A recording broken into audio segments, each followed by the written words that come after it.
Good morning. Today is going to be a fun day. We actually have a run at 21 Run this morning that I am hosting. So last night I put together a little playlist and I'm really excited to get to teach. I've taught a couple of different classes over the past few months, excuse me, dude, and I really like doing it. So it's super fun. 21 Run is incredible. You guys have heard me talk about it before, but specifically for speed work, it's really cool to be able to have an environment where there's multiple different levels and speeds who are achieving the same intensity of workout because we're all on treads. So fun. I'm gonna do my normal routine of doing 1 scoop of electrolytes in around like 20 ounces of water, and then I will mix up my G1M this morning for some fuel. This G1M flavor is insane. It is so much better than any of the other flavors. I already really liked the lemon lime flavor. I felt like it was really subtle and easy to take down, but honestly, this G1M orange is so good. It's so good. So pre-run, we're having around 500 milligrams of sodium from the electrolytes, 350 milligrams of sodium from G1M, 20 grams of carb from G1M, but also I'm gonna do a Go bar. So we have Go bars here, which I believe 36 grams of carbs, if I'm not mistaken. Yeah, 36 grams of carbs. So pre-run, we're having right around 56 grams of carbs and 850 milligrams of sodium. My brain's not quite working yet since the morning. So I'm gonna eat this. I'm gonna do a little bit of Bible study. I've been doing this every morning. It's been really, really nice for me. I'm gonna drink this, eat this, and then get ready for 21 Run.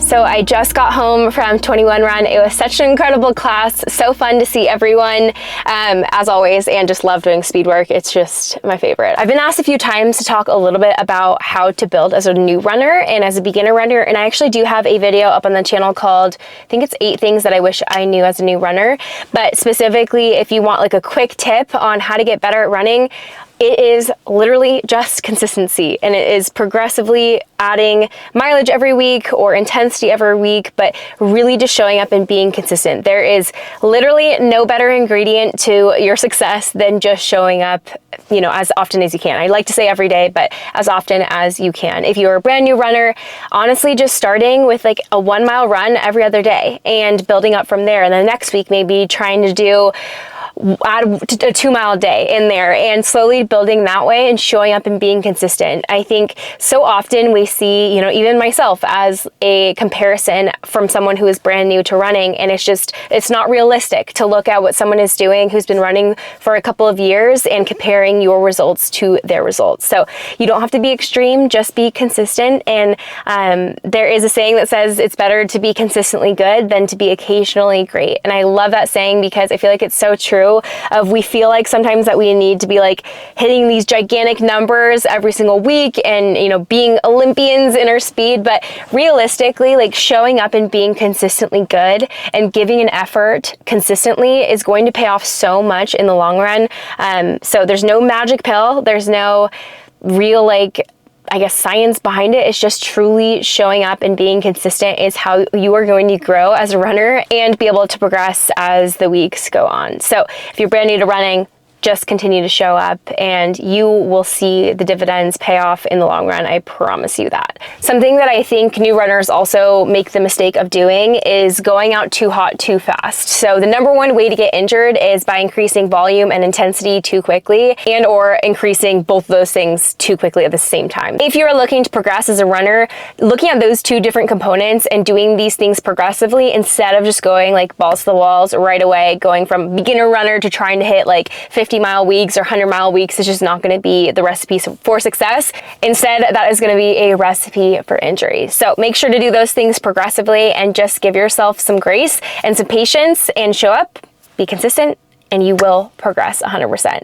I'm gonna go inside, maybe make a little breakfast, and I do wanna walk through some things that I feel like are gonna help in general for winter running, for fall running. We're gonna talk through some things that are gonna make sense next week in next week's video, and I'll announce what next week's video is gonna be as well. But I wanna do some quick fall, winter, cold weather gear tips because I have been asked that quite a bit in the past few weeks. So let's go inside, eat some food, and I will walk you guys through some of those things. I hope you guys notice a little bit of audio betterment by using these mics, but I'm gonna do some hash browns for breakfast.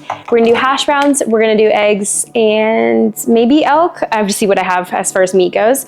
But honestly, just the simple potatoes or simply potatoes is so easy to do. I will say it does take a little bit of time, but the key with getting like crispy hash browns is by actually putting oil in the pan. I feel like for years I was scared of using oil, but using avocado oil, or I like avocado oil because it's a high smoke rating. So basically you can heat it hotter without it burning. That makes sense. But we're gonna do some hash browns with some oil in the pan. The pan's already hot, so you'll be able to hear this sizzle.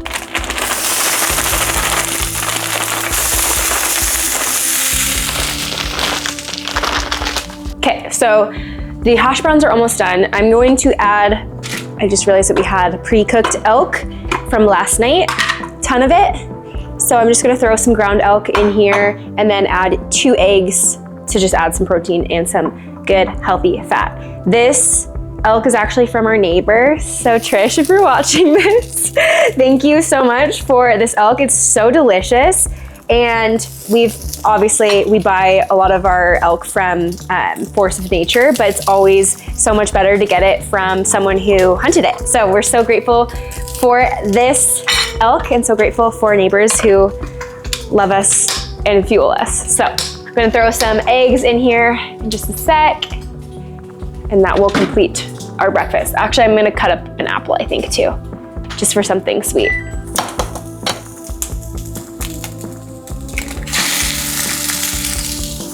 It is currently freezing outside, but I want to sit outside because it's so sunny. So I think I'm gonna eat out here on this table. The wind blew our cushions off, don't mind that. But yeah, I'm gonna put some sweats on so I can sit out here in comfort. Okay, we have now an extra jacket on, some sweats. We're gonna eat outside because it looks so pretty. Delish. Little breakfast with a view. What are you doing, dude?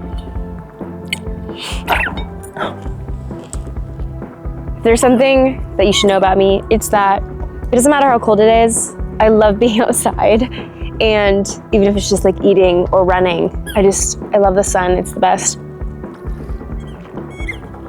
The absolute best. What am I gonna wear to run 50 miles across the Grand Canyon? So the temperatures right now in the Grand Canyon are going to be anywhere from 10 degrees to 58 degrees. So from the North Rim to Phantom Ranch, there's going to be potentially a 50-degree difference. So how do you dress for that? I'm gonna show you what I wear and what mistakes I've made in the past. So just like dressing, we'll start from the top to the bottom. I have 2 different base layer options that I'm going to show you. First, we have a merino wool warmer base layer, and then we have a very lightweight base layer. I'm gonna bring both of these. I will probably start in my merino wool base layer. Merino wool is always going to be a better option than a cotton tee or even like polyester, because when merino wool gets wet, it still stays warm. So if you're ever in the mountains or you're snowboarding or potential to get either sweaty or wet, I always go for merino wool base layer if I know it's going to be cold. So this is what I will start with on the top. The lighter base layer is probably what I will swap into when we start getting in the like 30-degree range, 40-degree range. When we're in like the 10s or even like low 20s, I'll probably stay in this, but once maybe even the sun comes up and we're down closer to Phantom Ranch, I'll probably swap to this and or be in just a tank top or a sports bra. This merino wool layer is from Danish Endurance. It's just from Amazon. It's actually a really good affordable option if you're looking for merino wool base layers. And then this top is from Gorewear. I'm obsessed with the actual material of this. It's incredibly lightweight and even a little bit see-through. So if you're looking for a warm base layer, this is not gonna be it, but I love love that it's really lightweight and very flowy. And then layered on top of this base layer, I will pop on a sun hoodie. This is just gonna be another lighter weight option, and I like the sun hoodie option because it does have a hood. So if it gets cold and I wanna take my top layer off, I will still have a hood option as well. This sun hoodie is from Patagonia. I really like the fit of it, and also just the lightweight material is super incredible, and this has lasted me several seasons. I love Patagonia for things like this. I think it's incredible,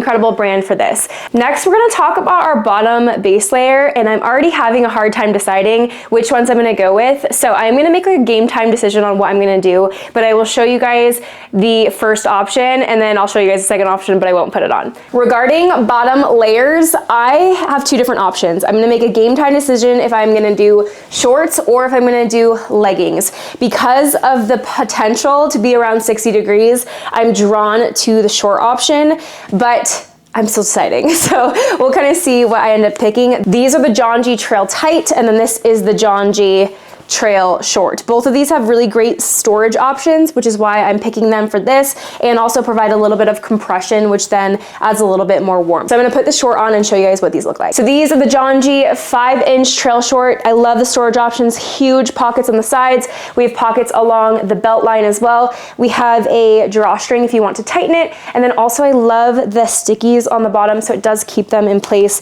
as you run. What I like about the John G shorts as well is if you want a longer length, they do have a 7-inch as well, but I love that they came out with a 5-inch. This is always gonna be my pick of length because I am so short. This is definitely what I need. As far as our top layer goes, we're gonna have some good rain protection as well as some good wind protection with.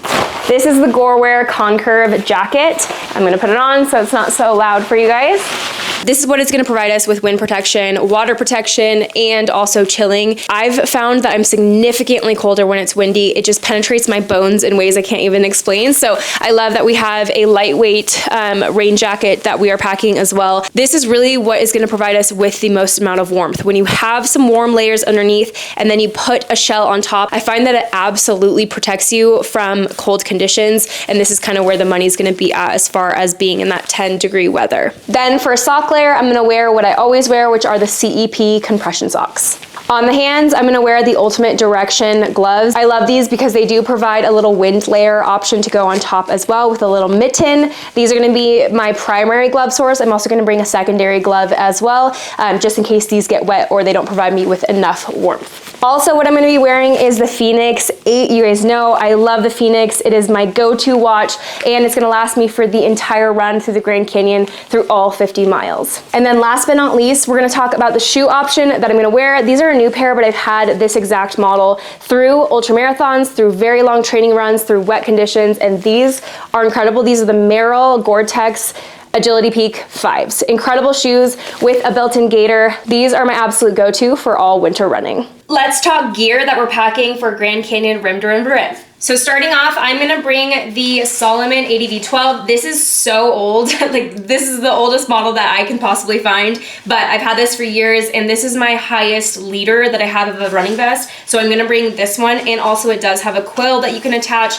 So I am gonna have this as my option, just because I'm gonna bring so much food that I wanna make sure that I have enough space for everything I need. I am gonna have 2 500 milliliter flasks. I only have one in here right now, but we will have 2 500 milliliter flasks. This will provide us with 1 liter of water, and we will refill at the water stations that are along the way, which I believe are right around 6-mile intervals. So this will be perfect to be able to easily access and fill up with electrolytes, etc., etc. As far as light sources go, we're gonna bring 2 different light sources. We're gonna bring the Petzl Swift RL as well as the Ultraspire Waist Lamp. I really like this option because it provides me with less shadowing and really, really bright light, and I do have an extra battery stored in the back of this as well. The Petzl is an incredible lamp. I've used this since I was mountaineering, and it literally is like the sun. But these are both not necessarily lightweight headlamp options, but they are, in my opinion, the best and best quality light source. The next thing that we are bringing along is the Garmin Messenger. This thing is incredible.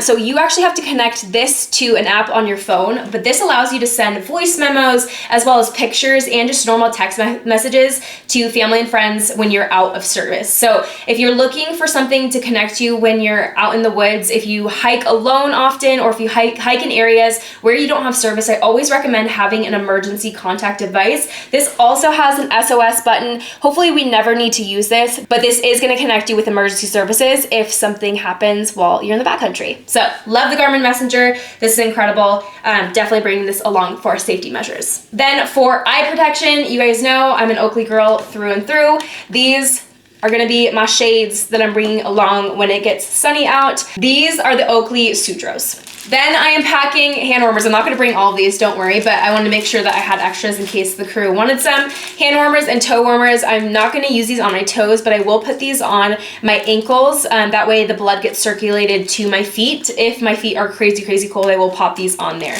But hand warmers, toe warmers, keep ya warm. Speaking of having enough for the crew, I made all of my crew little Alpine armor blister prevention kits. These have 10 little toe strips as well as some like squared off ones for hot spots on the top of the foot, and then as well as heel pieces, and then a bigger piece as well. If you don't know, I own Alpine armor. Me and my husband actually started this while I was going through chemo. This is the best blister prevention on the market, and I'm not just saying that. I tried everything before actually needing to create this, but I like making my friends these little kits. That way if they have any hot spots, they can address them on their own. They don't need to rely on others. So little blister prevention kits by Alpine Armor. And then this is all the food that I'm bringing for R3. There's so much food in here. We have around 255 calories per hour in this bag. So if I can stay on track with calories and eat all this food, hopefully by the end of it, it's not this dang heavy. We have an assortment of things from gels, caffeine gels, to pre-scooped 2 scoops of G1M. So this is gonna be 40 grams of carbs and electrolytes, to like little snackies like this. This is like a coconut chocolate bite. To little apple oat bars for some real food, calorie dense food here, to Go Bars. You guys know I live and breathe by Go Bars. These are incredible for fast digesting carbs on the go. I'm bringing several of these. And then I have a bag of like gummy sweet fruit thingies. So this is like fruit ropes and like basically healthy candy. So we've got some fruit strip candy stuff. And then I'll probably throw in a couple other savory options, but this is what I have packed as far as food goes. This probably weighs like 5.5 pounds. So this is gonna be the bulk of the weight that we have along for the pack, but that's why we're packing the 12-liter pack instead of relying on my little race pack that I think would probably suit like 8 liters when it's stretched out, but we want a little bit extra room so we can pack everything and there's no stress about that. So bringing that.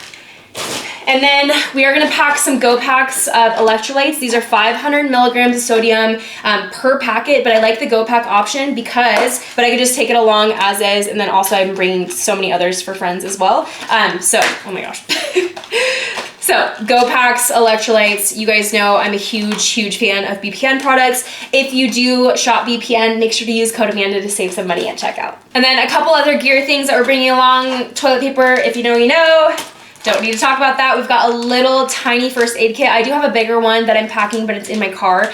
So we're gonna do a first aid packet as well as this like mini little Band-Aid first aid packet. And then we're packing caffeine because I'm a fiend. So we'll probably pack around 3 of these, which will end up being 600 milligrams of caffeine. I don't think that I'll have that much, but I would like to have 1 packet around like the 6-hour mark, and 1 packet if I'm feeling like I need a little kick in the butt before we do our final ascent of like 6,000 feet in a go. So that's why I'm going with the Celsius packets. They're really easy to pack. I don't have to bring like a liquid anything, but this is gonna be the last food-ish related item that I am going to bring.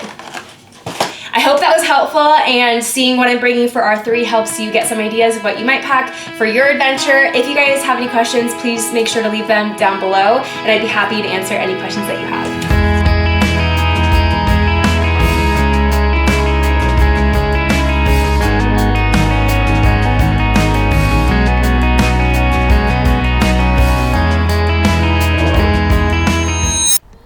So we have an easy run on the books, but we are gonna do 8 miles this morning, or this afternoon, on the trail. Oh, it's kind of chilly. It is kind of chilly, but honestly it will warm up pretty quick because the sun's out. So 8 miles on the trail, try and keep things like pretty aerobic. And yeah, new hair, check it out. The male followers or the male subscribers just clicked out. But yeah, we're gonna 8 miles on Murdoch Trail. Let's get it.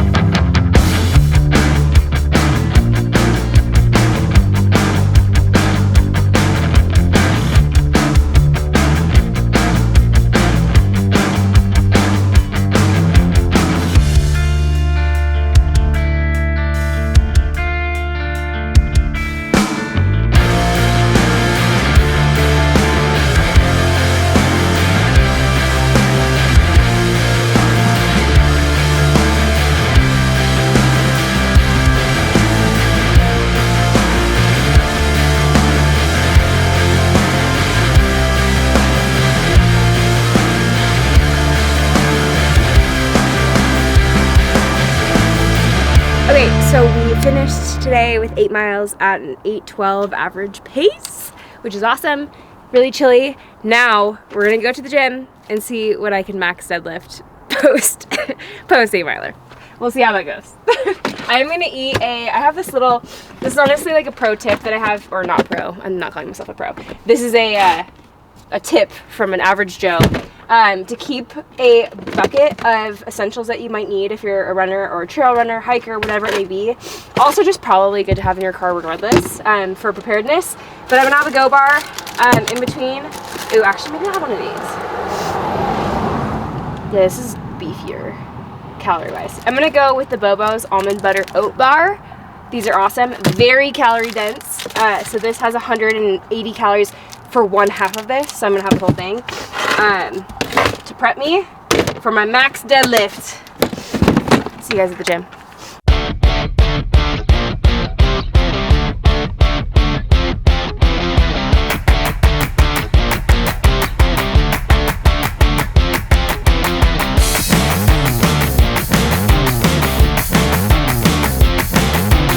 Guys, my lips are still purple from the run.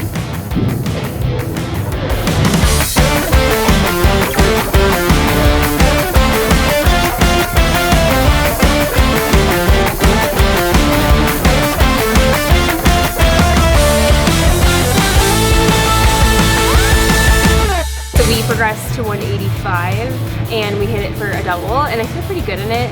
I have no idea where my baseline is or what my max would potentially be, so I'm gonna assume it's gonna be right around 225, but if I hit 225 and it feels too light and we can go heavier, I will go heavier, while obviously maintaining form and trying not to hurt myself. So that's what we're doing.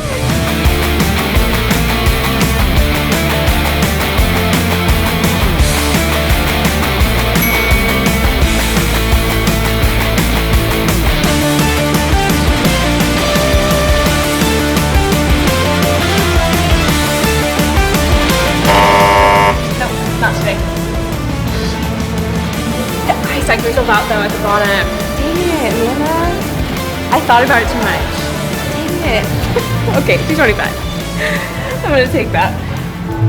Okay, future video, maybe we'll hit it. I don't know why. I think I'm psyching myself out, but I also think I'm a little bit tired.